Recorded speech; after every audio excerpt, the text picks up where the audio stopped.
Richard Hadley, an outstanding catch in the gully, and Chris Smith is out. Lance Cairns, 98 test wickets. England 41 for 1. Smith out for 27. Absolutely a good ball, cutting away Smith, driving, and taken absolutely brilliantly by Richard Hadley in the gully to his left. There's an old adage in this great game of cricket: catches win matches. But on this occasion, we dropped far too many in this match. Botham has been dropped again at mid-on. Now he's on 99 facing Ewan Chatfield. And there's the century. 4 runs just in front of points. Ian Botham 103, his 13th test century. England at 293 for 5. Yes, Peter, this was a powerful shot. He just stood up and thrashed it through the offside. My Notts teammate Derek Randall is nicknamed Arkle after a famous racehorse. Derek was often too quick between the wickets, but unfortunately his batting partners were not as fast. He's been involved in so many controversial run-out decisions during his career, it's unbelievable.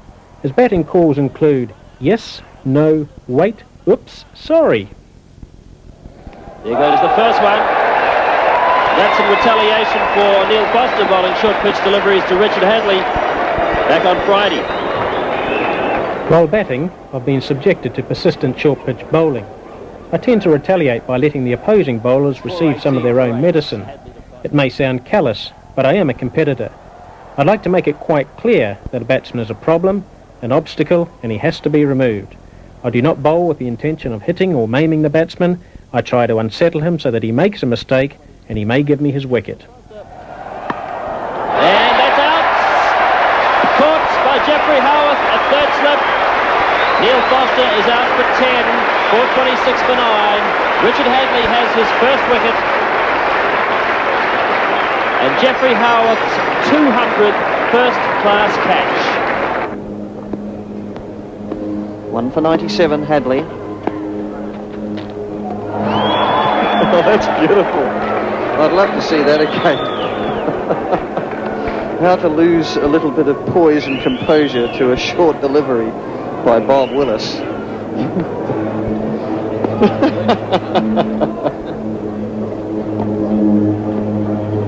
Hadley, another short one. He's hit him on the helmet this time, and he's really ducked into that. It's not all that short, but it's not really necessary either. In fact, that's hurt Bob Willis.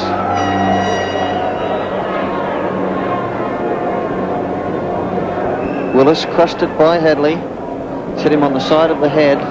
Watch how this one is bowled short, certainly, but Willis just squatted down and got into the line of it. And it's hit him on the side flaps, I would say, of the helmet. England all out, 463. Let's have a look at that. Attempted a lofted hit by Randall, which ended his innings. Catch to Martin Crowe. The English bowlers started well and extracted some early life from the pitch, and the batsmen received some unplayable deliveries. Norman Cowans was by far the most effective bowler, but Bob Willis seemed reluctant to use him.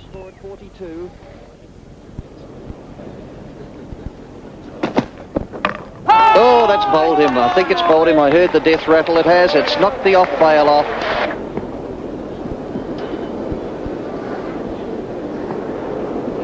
Cowans to Crowe. Confident appeal for an LBW, and that always looked out. So Crowe is out for 47, and New Zealand lose their 5th wicket with the score at 137. Jeff Crowe playing back, and Norman Cowans has got his 3rd wicket.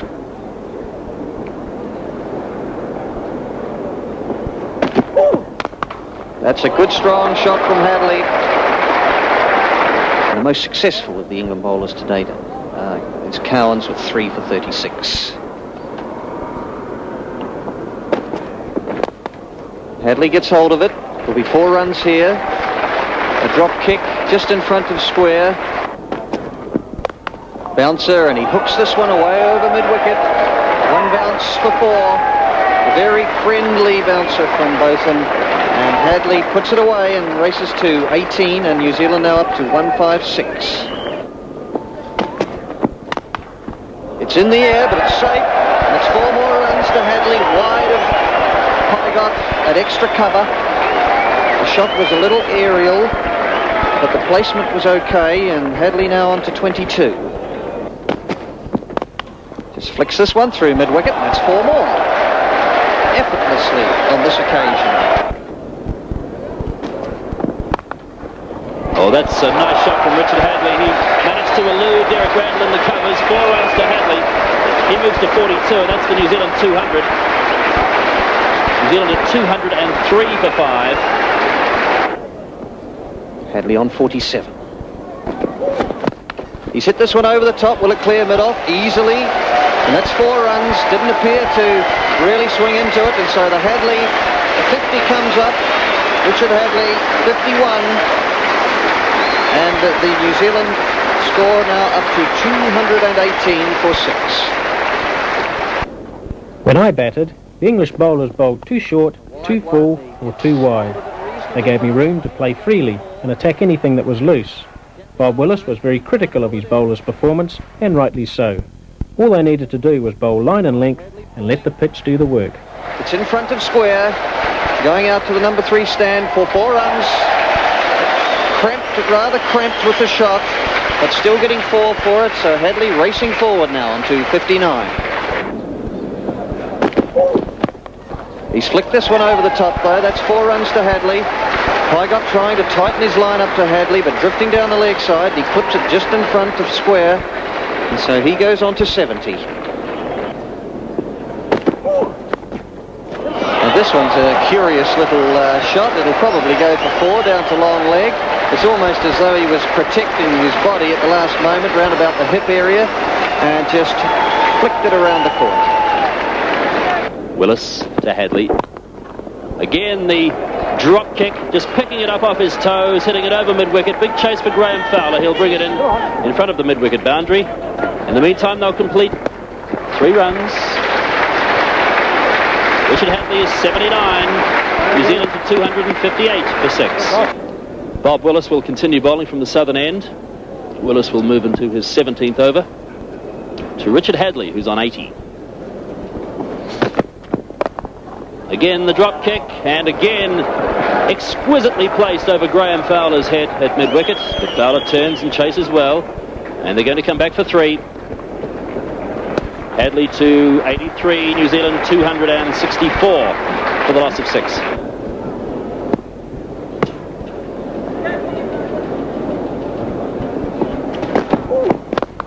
Bold shot by Richard Hadley, and he found the gap, which wasn't very wide, between long off and a deepish extra cover, and Richard Hadley has powered his way to 88. New Zealand at 270 for 6. So Hadley 12 runs short of what would be his 2nd Test century, facing Tony Pygott. And again, he's hit it in the air, and he's again found a gap, which wasn't very wide, this time down behind square on the leg side, and Richard Hadley moves into the 90s, and I suspect for him they're not too nervous 90s today. He's 92, and New Zealand is 274. Oh, a glorious shot from Richard Hadley. 1 bounce for 4. Richard Hadley is 96. New Zealand at 278 for 6 wickets. Oh, that indeed was a stroke of thrilling proportions, played to entertain, to show power and get the result, which he did. Beautiful. Have a look, standing there, high in the air. Once again, balance, good swing of the body and the bat. Richard Hadley in strike, just 3 runs short of his 2nd Test century. He's facing the England captain, Bob Willis. Comfortably run single here. In fact, there's going to be overthrows. Hadley will come back for 2. Bad backing up. Lax fielding by England. Richard Hadley is 99. New Zealand at 281 for 6. Lancaster Park prepared to rise to its feet when Richard Hadley scores 1 more run.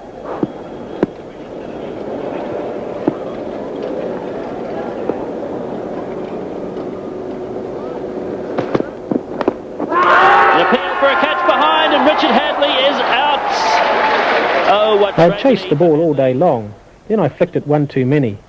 I'd hit the ball well, timing everything, but then I made my one and only mistake, and I paid the penalty. I suppose I should be disappointed at getting out on 99, but I guess in the context of the game, my score was worth 150.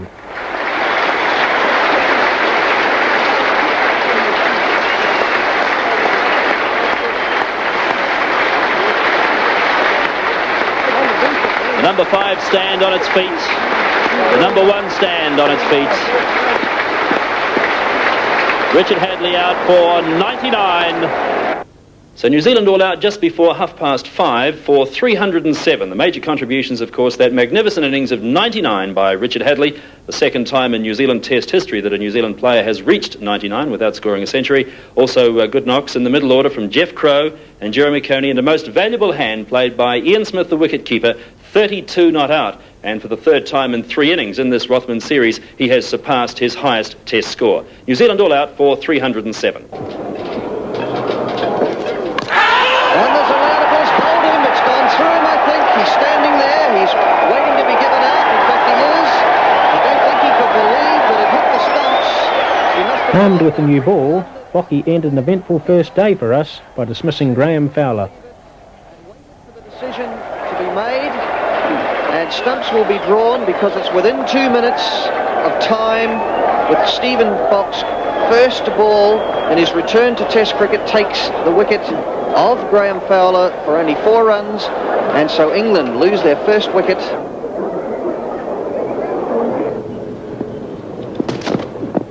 And that is out. A fine catch by Jeff Crow at slip. And England are reeling. 9 for 2. Chris Tavares out for 3.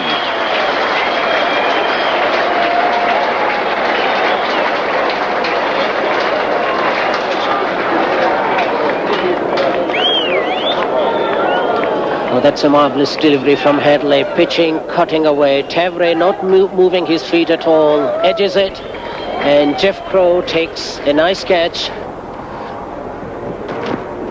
Oh, a confident appeal for an LBW. That must be out. David Gower didn't play a shot.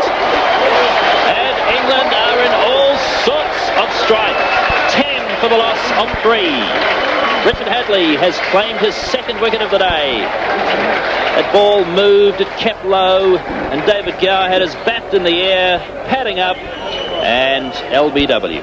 Let's have a look. He didn't play a stroke at that. Have a look at the movement of the ball, pitching, cutting back a bit, and that's out everywhere. We've had many duels in the past.